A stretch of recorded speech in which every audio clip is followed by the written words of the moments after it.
नमस्कार। फिर एक बार मुलाकात। यूट्यूब दर्शकों को मेरा सादर प्रणाम। आपकी कृपा से और भगवान की कृपा से हम आपके सामने आ पा रहे हैं। फिर एक बार आ रहे हैं। जो नीम और अर्जुन आदि कुछ वनस्पतियों का ज्ञान हमने आपको दिया, उसके आगे का पन्ना आज पलट रहे हैं। वो है ज्येष्ठमत। हम मराठी में उसके ज्येष्ठमत बोलते हैं, उसको हिंदी में मुलेठी या संस्कृत में यष्टिमधु नाम से जाना जाता है। तो इस मुलेठी के बारे में थोड़ा सा ज्ञान आज हम आपको देंगे।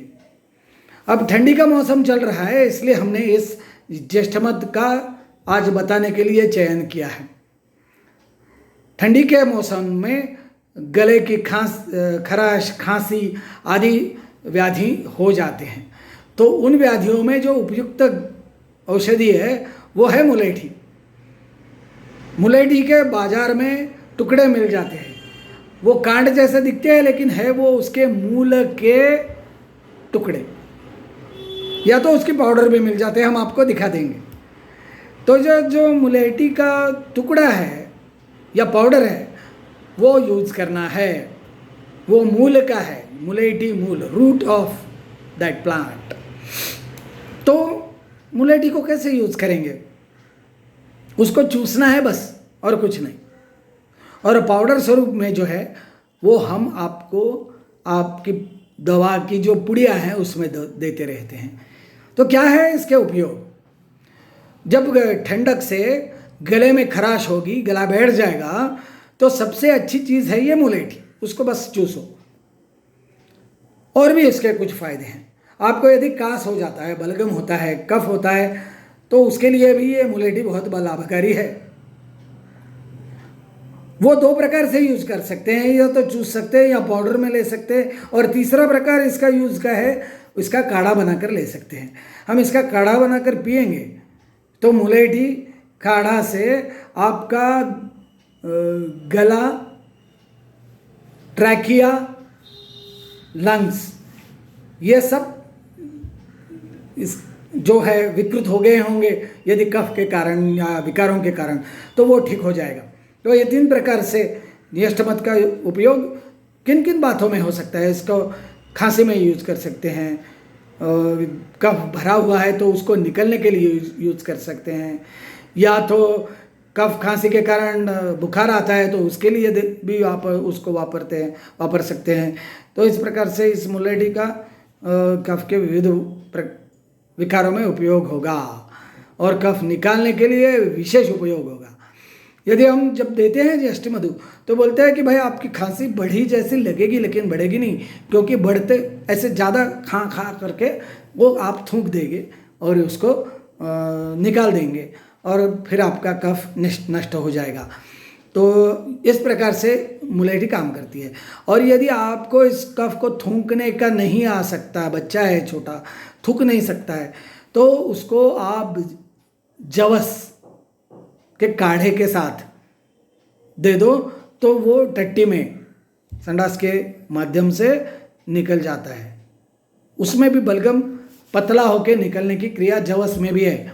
ये जवस वाणी सामान के दुकान में भी मिलता है, आयुर्वेदिक दुकान में भी मिलता है। तो इस प्रकार से ये ज्येष्ठमत बहुत लाभकारी है। इसके गुण हैं शीतल, मधुर और स्निग्ध। इन गुणों से ये कार्य करती है, इसलिए ये बहुत बलकारक और रसायन भी होती है। विशेषता जिनको बार बार ये व्याधि होते हैं उनको सीतफलादि चूर्ण और ज्येष्ठमत देंगे तो ये व्याधि का बार बार होना नष्ट हो जाएगा, खत्म हो जाएगा। और इसका उपयोग है व्रण को अच्छा करने के लिए। विविध प्रकार के जख्मों में हम इसको यूज़ करते हैं। कैसे करते हैं? तो व्रणरोपक तेल नाम के एक दवा बनती है जो हल्दी और यष्टिमधु आदि दवाओं से बनता है। और यह व्रणरोपक तेल वो जख्म पे लगाना है। कोई भी बाह्य जख्म हो या गुदद्वार मतलब एनस के पास जख्म हो, तो वहाँ व्रणरोपक तेल लगाने से बहुत लाभ होता है। ये भी ध्यान में रखिए। तो यह व्रणरोपण, स्वर अच्छा होना गायकों के लिए बहुत लाभकारी है। आप लोग अपना ग्रूमिंग करते हो हर प्रकार से, उसमें ओंकार का ध्यान करो। आप गायक हो, गायक बनना चाहते हो, ओंकार का ध्यान करो, दीर्घ श्वास का अभ्यास करो, और मुलेठी कंखो